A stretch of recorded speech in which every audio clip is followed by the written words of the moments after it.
Hello students, मैं अजीज़ Bohr आप सभी का अपना वाला यूट्यूब चैनल में स्वागत करता हूं। इस वीडियो से और यूट्यूब से मेरी जो भी अर्निंग होगी या जो अर्निंग हो रही है उसका 10% गरीब बच्चों को फ्री एजुकेशन प्रोवाइड करने में किया जाएगा, तो सपोर्ट करते रहिए। तो आज हम 11th class physics chapter number 2 units and measurement का टॉपिक पढ़ेंगे, estimation of very small distances, size of molecule. इस टॉपिक को मैं बहुत ही अच्छे से, बहुत ही ईजी वे में एक्सप्लेन करने वाला हूँ, इसलिए इस वीडियो को पूरा देखिएगा। और अगर अभी तक आप लोगों ने हमारे चैनल को सब्सक्राइब नहीं किया है तो चैनल को सब्सक्राइब कर लीजिए, बेल आइकन को भी प्रेस कर दीजिएगा ताकि नए वीडियोस के नोटिफिकेशन आपको समय पर मिलते रहें। तो क्या है आज का हमारा टॉपिक? आज का हमारा टॉपिक है estimation of very small distances, size of molecules. कि अगर हमें बहुत छोटे डिस्टेंसेस को मेज़र करना है, या यूँ कहे कि मॉलिक्यूल्स, एटम्स का साइज़ अगर हमें मेज़र करना है तो हम किस टाइप से मेज़र करेंगे उसके बारे में हम डिस्कस करेंगे। तो जो मॉलिक्यूल्स वगैरह का साइज़ होता है उसकी रेंज होती है 10⁻⁻8 मीटर से लेकर 10⁻⁻10 मीटर। जो मॉलिक्यूल्स एटम्स वगैरह का जो साइज़ होता है वो इस रेंज का होता है, 10⁻⁸ मीटर से लेकर 10⁻⁻10 मीटर की रेंज का। अब इतनी छोटी लेंथ या इतना छोटा साइज़ हम स्क्रू गेज वगैरह से मेज़र नहीं कर सकते। जनरली हम सबसे छोटी जो डिवाइसेस है उसमें से हमारे सबसे छोटी डिस्टेंस मेज़र करने की डिवाइस क्या है? Screw gauge. स्क्रू गेज से हम सिर्फ 10⁻⁻5 मीटर तक की रेंज की लेंथ वगैरह, साइज़ वगैरह मेज़र कर सकते हैं। लेकिन ये तो उससे भी छोटा है। ये कितना है? -8 से लेकर -10 पावर है। इसकी पावर कितनी है? स्क्रू गेज से हम सिर्फ 10⁻⁻5 मीटर तक ही मेज़र कर सकते हैं। बट मॉलिक्यूल्स, एटम्स वगैरह का साइज़ कितना होता है? 10⁻⁸। ये और भी छोटा है। देखो याद रखना, माइनस में जो बड़ा दिखता है वो छोटा होता है और जो छोटा दिखता है वो बड़ा। तो ये 10⁻⁻5 तक का ही हम स्क्रू गेज से मेज़र कर सकते हैं। और एटम्स और मॉलिक्यूल्स का साइज़ 10⁻8 से लेकर 10⁻10 मीटर तक का होता है। तो अगर इतने छोटे साइज़ को हमें मेज़र करना है तो इतने छोटे साइज़ को मेज़र करने के लिए हम कुछ स्पेशल मेथड्स का यूज़ करते हैं।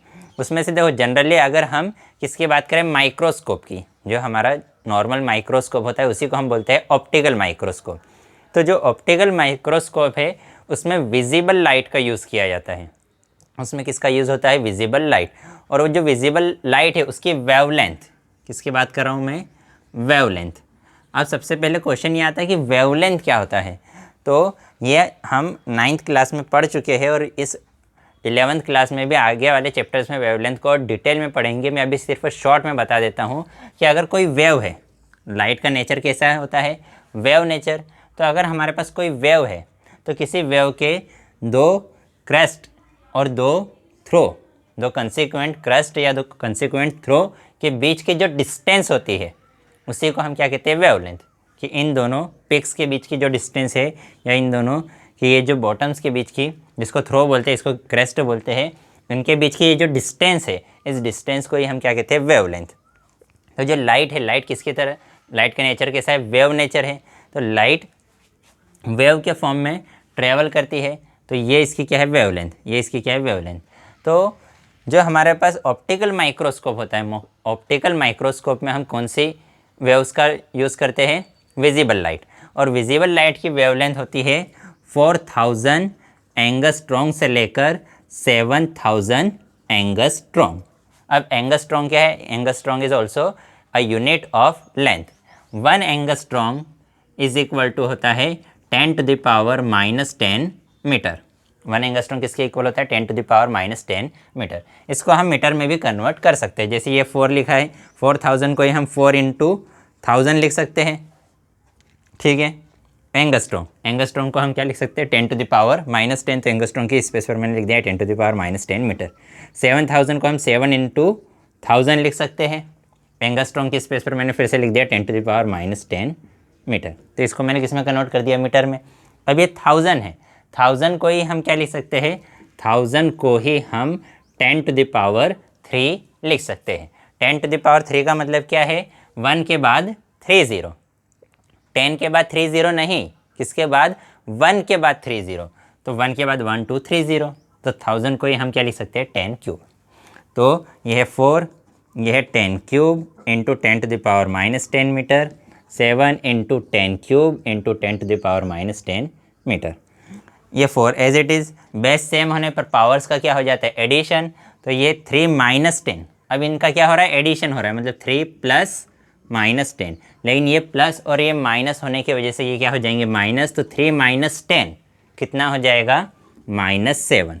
तो ये हो जाएगी 10⁻⁻7 मीटर से लेकर कहाँ तक, 7 इंटू 10⁻3 - 10 फिर से -7 मीटर। तो इसका मतलब वही कि जो विजिबल लाइट है, विजिबल लाइट की वेवलेंथ, या उसको और सिंपल लैंग्वेज में अगर हम बोले तो उसका साइज़, उसकी जो वेव है उसका साइज़ कितना होता है, 10⁻⁻10 मीटर के ऑर्डर का साइज़ होता है। बट अगर हमें एटम्स को देखना है तो एटम्स को का साइज़ तो कितना है, 10⁻⁻8 से लेकर 10⁻⁻10, वो तो और भी छोटा है। तो ये बड़ी वेवलेंथ होने की वजह से ये वेवलेंथ उन एटम्स को देख नहीं पाती, इसलिए हम एटम्स मॉलिक्यूल्स को ऑप्टिकल माइक्रोस्कोप की हेल्प से देख नहीं पाते। ठीक है, इतना क्लियर है।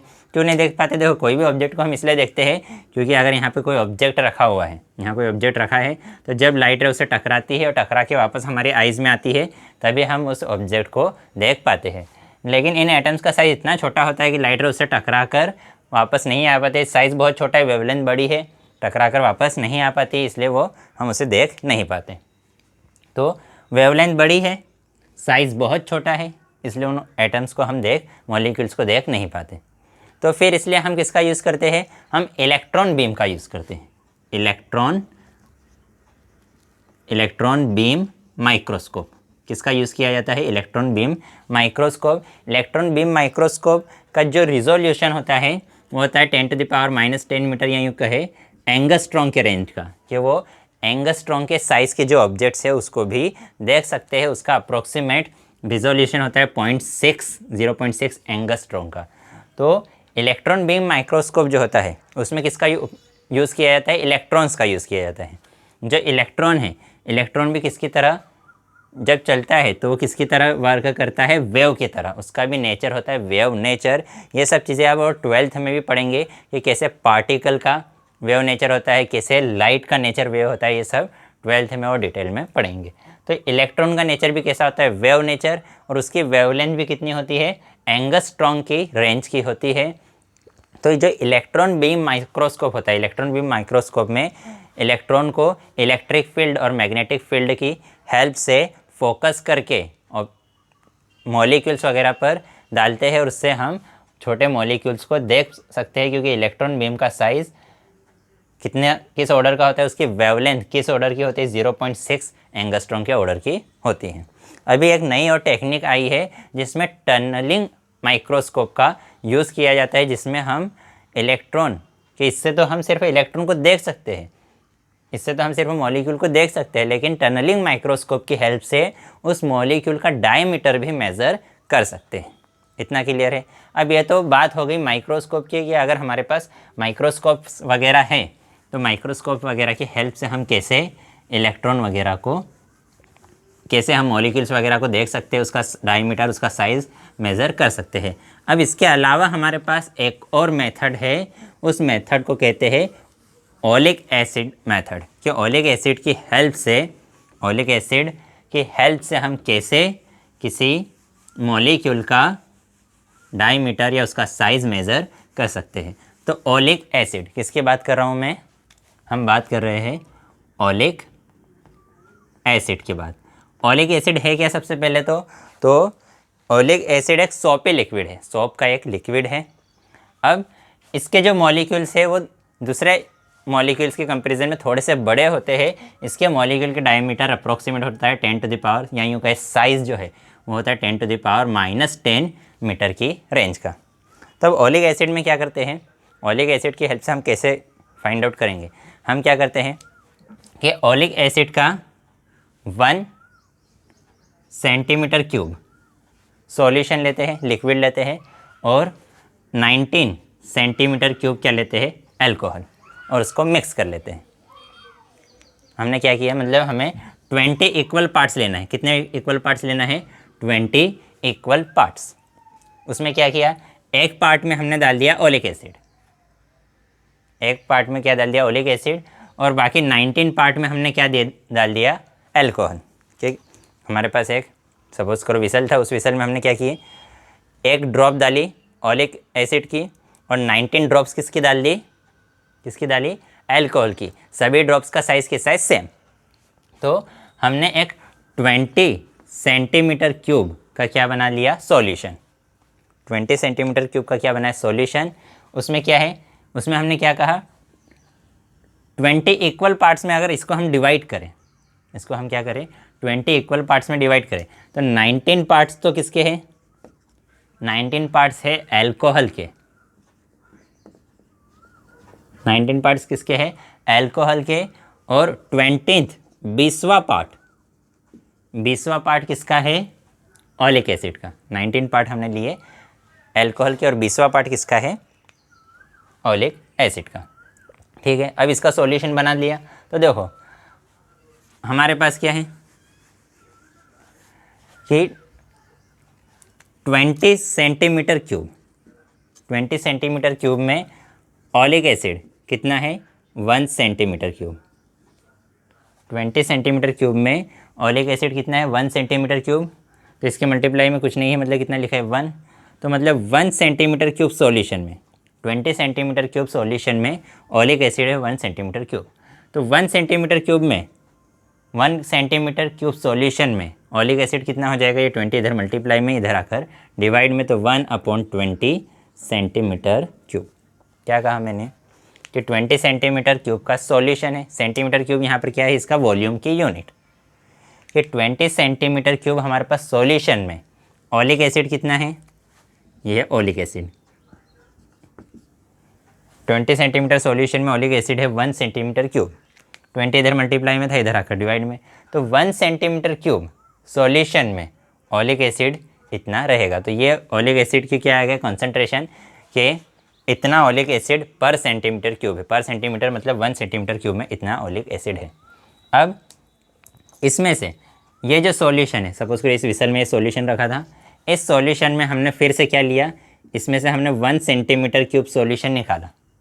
इस सॉल्यूशन में हमने 1 सेंटीमीटर क्यूब सॉल्यूशन निकाला और उसको फिर से 19 सेंटीमीटर क्यूब एल्कोहल से डिज़ोल्व कर दिया, उसको मिक्स कर दिया, एक और नया सॉल्यूशन बनाया।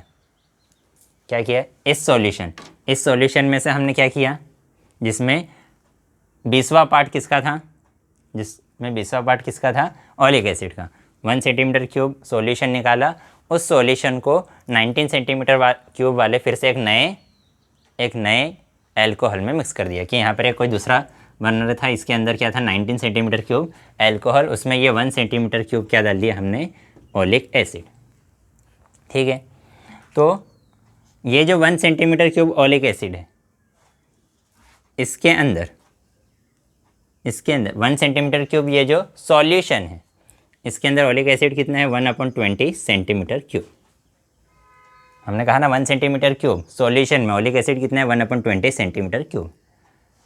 इस 1 सेंटीमीटर सॉल्यूशन को हमने दूसरे एल्कोहल में डाला। तो देखो अब उस एल्कोहल में ये हमारा है फर्स्ट सॉल्यूशन, ये है हमारा सेकंड सॉल्यूशन। तो फर्स्ट सॉल्यूशन का कितना पार्ट है, फर्स्ट सॉल्यूशन का पार्ट है 1 सेंटीमीटर क्यूब और सेकंड एल्कोहल कितना पार्ट है, 19 सेंटीमीटर क्यूब। तो टोटल सॉल्यूशन है 20 सेंटीमीटर क्यूब।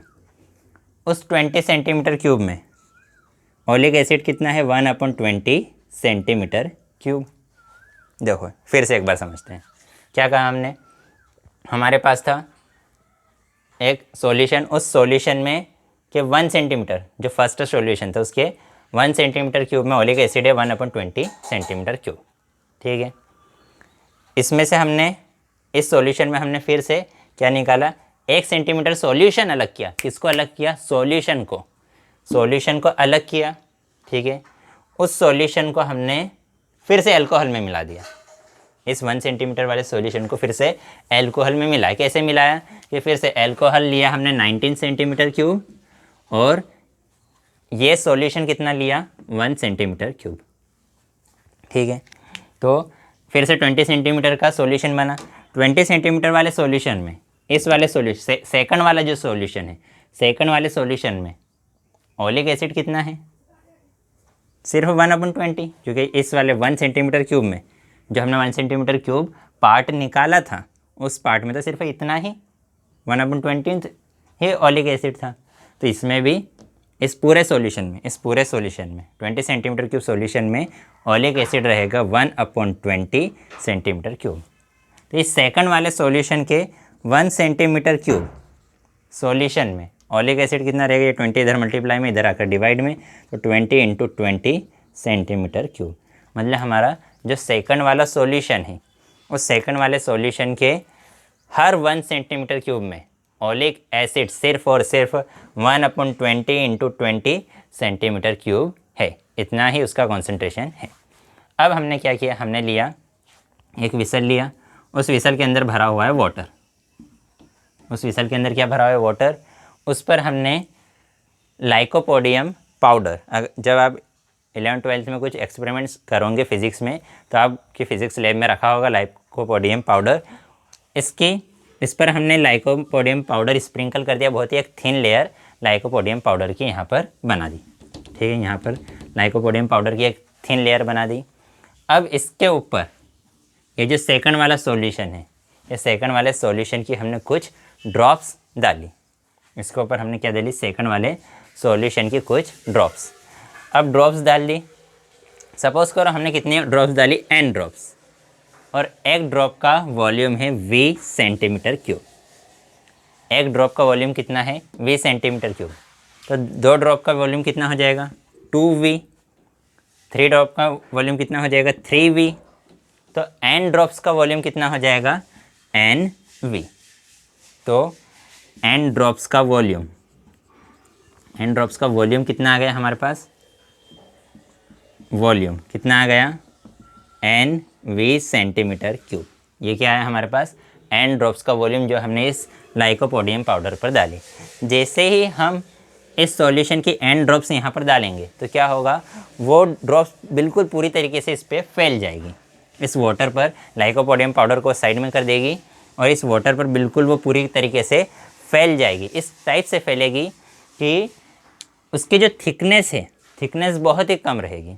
कुछ इस टाइप से, अगर हम यहाँ ऊपर से देखें तो हमें कुछ इस टाइप से दिखेगा, इस टाइप से दिखेगा। ऊपर से हम देखें तो उसका जो शेप है, जब हमने n ड्रॉप्स ऊपर से डाली तो उन n ड्रॉप्स का शेप कैसा रहेगा, अप्रोक्सीमेट रफली सर्कुलर। इसका शेप यहाँ से जो हमने ड्रॉप्स डाली है, यहाँ पर जो ड्रॉप्स डाली उन ड्रॉप्स n ड्रॉप्स का शेप कैसा रहेगा, रफली सर्कुलर रहेगा। और इसकी जो ये जो थिकनेस है, ये थिकनेस बहुत ही कम रहेगी। ये जो थिकनेस है, ये थिकनेस कैसी रहेगी, बहुत ही कम। तो ये देखो, ये जो शेप है ये अप्रोक्सीमेट कैसा शेप है, ये शेप अप्रोक्सीमेट सिलेंड्रिकल है। ऐसा ही सिलेंडर होता है ना, ऐसा ही सिलेंडर होता है ना, बस इस सिलेंडर की हाइट कैसी है, बहुत ही कम है। अब हमने कंसिडर किया कि ये जो है ये इतना थीन है, ये सिलेंडर इतना थीन है कि इसके अंदर ये जो ओलिक एसिड है उसके सिर्फ 1 मोनोमोलिक्यूलर लेयर है, कि इसमें सिर्फ एक ही मॉलिक्यूल है, उस पूरे लेयर में सिर्फ एक ही मॉलिक्यूल है। उसके ऊपर ना तो कोई मॉलिक्यूल है, ऐसा नहीं है कि इस टाइप से मॉलिक्यूल्स की लेयर है कि ये मॉलिक्यूल है, उसके नीचे भी मॉलिक्यूल है, उसके ऊपर भी मॉलिक्यूल्स है, ऐसे मॉलिक्यूल नहीं है। सिर्फ मॉलिक्यूल्स की एक लेयर है कि एक मॉलिक्यूल यहाँ, फिर उसके पास में, उसके पास में, उसके पास में, इस टाइप से बहुत सारे मॉलिक्यूल्स है।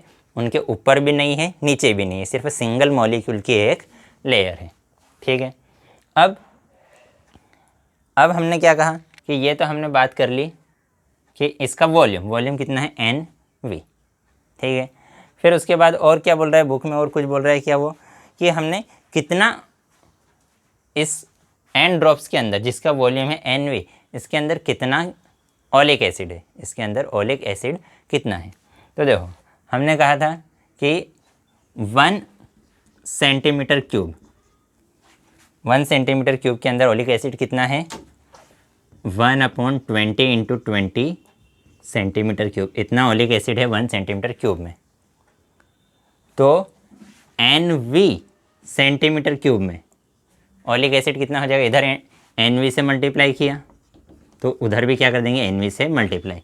तो NV सेंटीमीटर क्यूब में ओलिक एसिड कितना हो जाएगा, NV upon 20 into 20 centimetre cube. NV से हमने दोनों साइड्स मल्टीप्लाई कर दिया कि NV वॉल्यूम में ओलिक एसिड का कॉन्सेंट्रेशन कितना है, NV into 1 upon 20 into 20 centimetre cube. इतना क्लियर। तो ये हमारे पास क्या आ गया, ये हमारे पास आ गया वॉल्यूम ऑफ ओलिक एसिड कि इस लेयर के अंदर ओलिक एसिड कितना है। अब यहाँ से हमें इस सिलेंडर का अगर वॉल्यूम पता करना है तो देखो सिलेंडर का वॉल्यूम क्या होता है, सिलेंडर का वॉल्यूम होता है volume is equal to pi R square H. ये सिलेंडर के वॉल्यूम का फॉर्मूला होता है पाई आर स्क्वायर एच। अब ये जो पाई आर स्क्वायर है, पाई आर स्क्वायर क्या है, ये जो सर्कल है इस सर्कल का एरिया, पाई आर स्क्वायर क्या है, इस सर्कल का एरिया। तो पाई आर स्क्वायर की स्पेस पर हम क्या लिख सकते हैं, ए। पाई आर स्क्वायर की स्पेस पर हम क्या लिख सकते हैं, ए। तो ये जो सर्कल है इस सर्कल का हम क्या करेंगे, डायमीटर मेज़र कर लेंगे। डायमीटर से हमारे पास रेडियस आ जाएगा, रेडियस और पाई की वैल्यू पुट कर देंगे तो हमारे पास उस सर्कल का एरिया आ जाएगा। एच क्या है, हाइट, इस सिलेंडर की हाइट। तो इस सिलेंडर की ये जो हाइट है, हाइट या इसी को हम क्या बोल सकते हैं, थिकनेस। तो ये आ गई थिकनेस। एरिया यहाँ पर मल्टीप्लाई में इक्वल टू किधर आकर डिवाइड में। तो V upon a is equal to कितना आ जाएगा, T, या इसी को हम क्या लिख सकते हैं, T is equal to V upon A. ठीक, इसको इधर लिख दिया, इसको इधर लिख दिया, कोई फ़र्क नहीं पड़ेगा। तो हमारे पास वॉल्यूम है, ठीक है, ये है हमारा वॉल्यूम, ये वॉल्यूम है हमारे पास, और एरिया हम मेज़र कर लेंगे। तो थिकनेस कितनी आ जाएगी हमारे पास थिकनेस आ जाएगी T is equal to volume upon area. तो वॉल्यूम कितना है, ये है हमारा वॉल्यूम NV अपॉन 20 इंटू 20, और अपॉन में क्या लिखा है, एरिया। तो उसी के साथ अपॉन में हमने क्या लिख दिया, एरिया सेंटीमीटर क्यूब। तो ये आ जाएगी हमारी थिकनेस, सेंटीमीटर क्यूब नहीं, सिर्फ थिकनेस किस में आएगी, सेंटीमीटर में। क्यों, क्योंकि वॉल्यूम की यूनिट है सेंटीमीटर क्यूब, एरिया की यूनिट है सेंटीमीटर स्क्वायर। तो सेंटीमीटर स्क्वायर से 2 पावर कैंसिल हो जाएगी तो सिर्फ एक ही पावर बचेगी। तो ये हमारे पास हम एरिया मेज़र कर लेंगे, वॉल्यूम मेज़र कर लेंगे, कितने ड्रॉप्स ली वो मेज़र कर लेंगे, इन सभी की वैल्यू यहाँ पर पुट करेंगे तो हमारे पास इसकी थिकनेस आ जाएगी, सिलेंडर की थिकनेस। और वो जो सिलेंडर की थिकनेस है वही किसके इक्वल रहेगी, क्योंकि यहाँ पर सिंगल मॉलिक्यूल है तो मॉलिक्यूल के डायमीटर के इक्वल रहेगी, जिसकी वैल्यू अप्रोक्सीमेट कितनी आएगी, 10 to the power -10 metre. Clear है। तो इस टाइप से हम ओलिक एसिड की हेल्प से ओलिक एसिड का मॉलिक्यूल का डायमीटर मेज़र कर सकते हैं। हमने क्या किया, हमने एक ड्रॉप इनिशियली हमने यहाँ क्या किया था, एक ड्रॉप ओलिक एसिड की और 19 ड्रॉप एल्कोहल की बने। मतलब इस वाले में जब 20 सेंटीमीटर क्यूब सॉल्यूशन था तो उसमें ओलिक एसिड सिर्फ कितना था, 1 सेंटीमीटर क्यूब, कि 19 सेंटीमीटर क्यूब हमने लिया एल्कोहल और 1 सेंटीमीटर सिर्फ क्या लिया, 1 सेंटीमीटर क्या लिया, ओलिक एसिड। तो टोटल सॉल्यूशन कितने का बन गया, 20 सेंटीमीटर क्यूब का बन गया। टोटल सॉल्यूशन जो 20 सेंटीमीटर क्यूब है उसमें ओलिक एसिड है सिर्फ 1 सेंटीमीटर क्यूब। तो ये 20 इधर मल्टीप्लाई में, इधर आकर डिवाइड में। तो 1 सेंटीमीटर क्यूब सॉल्यूशन में ओलिक एसिड कितना है, 1/20 सेंटीमीटर क्यूब। ठीक है, तो ये इस बर्नर में ये सॉल्यूशन रखा हुआ है। अब इस सॉल्यूशन में से हमने कितना पार्ट निकाला, सिर्फ 1 सेंटीमीटर क्यूब निकाला। कितना पार्ट निकाला, 1 सेंटीमीटर क्यूब। उस 1 सेंटीमीटर क्यूब में, उस 1 सेंटीमीटर क्यूब में ओलिक एसिड कितना है, 1/20 सेंटीमीटर क्यूब। इस 1 सेंटीमीटर क्यूब को हमने एक दूसरे बर्तन में डाल दिया और उस बर्तन में हमने 19 सेंटीमीटर क्यूब क्या डाला, फिर से एल्कोहल। ठीक है, तो फिर से हमारा सॉल्यूशन कितने सेंटीमीटर क्यूब का बन गया, 20 सेंटीमीटर क्यूब का सॉल्यूशन बना। ठीक है, इस वाले सॉल्यूशन में से हमने क्या निकाला, 1 सेंटीमीटर क्यूब। तो ये है 1 सेंटीमीटर। तो जो सेकंड सॉल्यूशन बना कितना का बना, 20 सेंटीमीटर क्यूब का सॉल्यूशन बना। और इस सेकंड वाले सॉल्यूशन में फिर से ओलिक एसिड तो सिर्फ अभी भी कितना है, 1/20। ओलिक एसिड तो हमने कोई अलग से मिला है क्या, नहीं, बस इस वाले सॉल्यूशन में से ये जो 1 सेंटीमीटर क्यूब निकाला था उसमें बस जितना ओलिक एसिड था उतना ही अभी भी इसके अंदर है। तो इसका जो टोटल 20 सेंटीमीटर क्यूब है उसमें ओलिक एसिड है सिर्फ 1/20 सेंटीमीटर क्यूब। 20 इधर मल्टीप्लाई में था, इधर आकर डिवाइड में। मतलब इस वाले सेकंड वाले सॉल्यूशन के 1 सेंटीमीटर क्यूब में ओलिक एसिड सिर्फ 1/20 20 × 20 सेंटीमीटर क्यूब है। तो आज की वीडियो में इतना ही। अगर वीडियो पसंद आई हो तो लाइक कीजिएगा, अपने दोस्तों के साथ भी शेयर ज़रूर कर दीजिएगा। अगर पसंद नहीं हो तो डिसलाइक कर दीजिएगा। अगर इस वीडियो से रिलेटेड आपको कोई डाउट हो तो डाउट कमेंट में आप हमसे पूछ सकते हैं। कोई सजेशन हो तो वो भी कमेंट कर सकते हैं। तो नेक्स्ट वीडियो में हम नेक्स्ट टॉपिक पढ़ेंगे। बाय।